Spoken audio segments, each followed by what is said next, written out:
ओम शक्ति पराशक्ति। मनुष्य के मन में अनेक कुत्सित विचारों के उत्पन्न होते समय विनाश भी दिखेगा। ओम शक्ति पराशक्ति। दिव्य श्री अडिगलार अम्मा के चरणों में सहस्र कोटि शरणागत नमन। मधुरांतकम से हैं एक सज्जन, बड़े ही मुंह फट व्यक्ति। मां आदि पराशक्ति पर उनकी आस्था है, पर दिव्य श्री अडिगलार अम्मा पर उनका कोई विश्वास नहीं।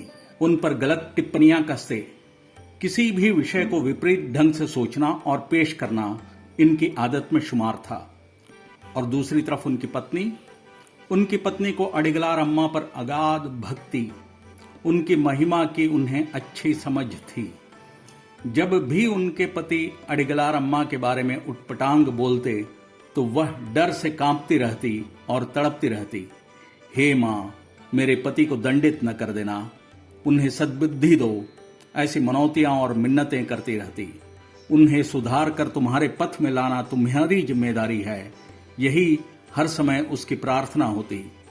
उनकी ज्येष्ठ पुत्री गर्भावस्था के अंतिम चरण में थी और प्रसव के लिए अपने मायके आई हुई थी। एक दिन वो सज्जन परिवार सहित मरवत्तूर मातेश्वरी के दर्शन के लिए गए। हे मां, हमारी बेटी के प्रसव को बिना किसी तकलीफ के संपन्न कराओ, इसके लिए तुम्हारी कृपा ही चाहिए, ऐसा सज्जन की पत्नी ने मनौती की। पिताजी, हम मंदिर तो आ ही गए, लगे हाथ अडिगलार अम्मा के भी दर्शन कर चलते हैं, ऐसा बेटी ने कहा। तो पिता का जवाब, देखो यह सब मुझे पसंद नहीं है, जानते हो ना। गुस्से में सज्जन बड़बड़ाए, फिर जरा शांत होते हुए, ठीक है, गर्भिणी हो पुत्री, तुम्हारे मन में इच्छा उत्पन्न हो गई, उस आशा को मैं क्यों खराब करूं, चलो चलते हैं, ऐसा कहा। दिव्य श्री अम्मा के बैठे दिव्य कुटीर के निकट सबको लेकर पहुंचे। आध्यात्मिक गुरु दिव्य श्री अम्मा ने मंद मुस्कान के साथ कहना शुरू किया, आओ भाई, क्या समाचार है। तुम्हें तो हाड़ी में रखी दही ही पसंद है, पर हाड़ी पसंद नहीं है। उस दही को संजो कर रखने वाला हाड़ी ही है। हाड़ी भी अम्मा है, दही भी अम्मा है, दोनों को बराबर समझो।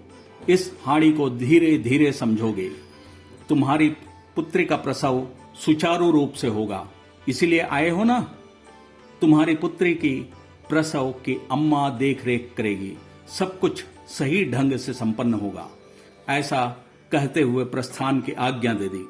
प्रस्थान के लिए जैसे ही सब मुड़ने लगे, दिव्य श्री अम्मा ने सज्जन की पत्नी को संबोधित होकर यह लो कहते हुए अपने कर कमल से कुमकुम और 2 नीम के पत्ते निकाल कर दिए। बाहर आकर उस सज्जन की पत्नी अश्रुपूरित नेत्रों से, अम्मा ने कुमकुम और नीम पत्र लिवा कर दिया है, ऐसा कहते हुए फूले नहीं समा रही थी। इस पर वह सज्जन, देखो यह सब मदारी वाला खेल है, राह चलते भी ऐसे करने वाले मिलेंगे, यह सब लोगों को खींचने का रास्ता है, इसे तुम इतना बड़ा बताकर खुश हो रही हो, कहते हुए चले आ रहे थे।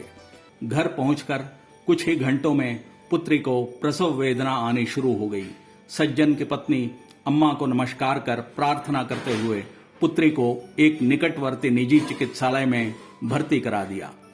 पुत्री का परीक्षण करने के बाद डॉक्टर ने कहा, इस लड़की की शल्य चिकित्सा के जरिए ही शिशु को बाहर निकालना होगा, तभी जच्चा बच्चा दोनों स्वस्थ रहेंगे। ऐसे शल्य चिकित्सा की सोचें तो रक्तचाप भी अधिक है, पर जैसे भी हो कल तक रुक कर शल्य चिकित्सा कर दें तो अच्छा है। सज्जन की पत्नी ने कुछ भी न सोच पाकर किम कर्तव्य विमूढ़ होकर खड़ी थी। अम्मा से प्रार्थना करते हुए मूल मंत्र और 108 मंत्रों का जाप करते हुए एक छोटे से पात्र में भभूत रखकर उस पर अम्मा से प्राप्त नीम के पत्र को रखे हुए थी। फिर उसमें से एक नीम पत्र को भभूत के साथ जल मिश्रित कर बेटी को खिला दिया। अगले दिन परीक्षण के लिए आए डॉक्टर ने कहा, अभी रक्तचाप सामान्य है, शल्य चिकित्सा आज ही कर दे सकते हैं, ऐसा कहते हुए एक इंजेक्शन लगाते हुए निकल गई। उसके बाहर जाने के कुछ ही मिनटों बाद से प्रसव वेदना शुरू हो गई और साथ ही सामान्य रूप से प्रसव भी हो गया। पुत्री ने एक सुंदर सी बालिका को जन्म दिया। इसमें और अधिक आश्चर्यचकित करने वाली बात यह हुई कि पैदा हुए उस बच्चे के ललाट पर तिलक करने के समान नीम पत्र लगी हुई थी। चबाकर खाया गया नीम पत्र साबुत ललाट में आकर चिपक गया।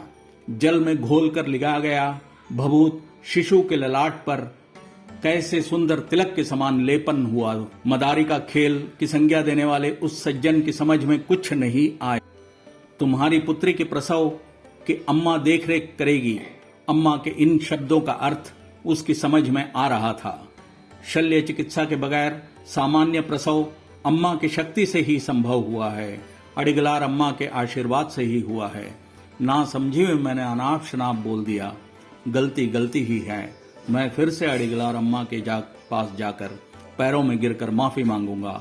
ऐसा कहते हुए वो सज्जन जोर जोर से रोने लगे। सज्जन को ढाढ़स बधाते हुए उनकी पत्नी ने कहा, कम से कम अब तो आपको अडिगलार अम्मा की शक्ति का एहसास हो गया। अडिगलार अलग और आदिपराशक्ति अलग नहीं है। सब कुछ अम्मा की ही शक्ति है। माँ आदिपराशक्ति है। हाड़ी भी अम्मा है, दही भी अम्मा ही है। दोनों को बराबर समझो। इस हाड़ी को धीरे धीरे समझोगे। दिव्य श्री अम्मा के द्वारा कहे गए शब्द सज्जन के हृदय में गूंज रहे थे। हमारे गुरु के रूप में अवतरित ईश्वर को गुरु अलग ईश्वर अलग ऐसी दृष्टि से नहीं देखनी चाहिए। इस सच्चाई को हम सबको एहसास कर हमें दर्शन दे रहे कलियुग के अवतार आध्यात्मिक गुरु दिव्य श्री अम्मा के चरण कमलों में शरणागत होकर खुद को समर्पित कर आध्यात्म के पथ में आगे बढ़ते हैं। चलिए शक्तिगण, ओम शक्ति पराशक्ति।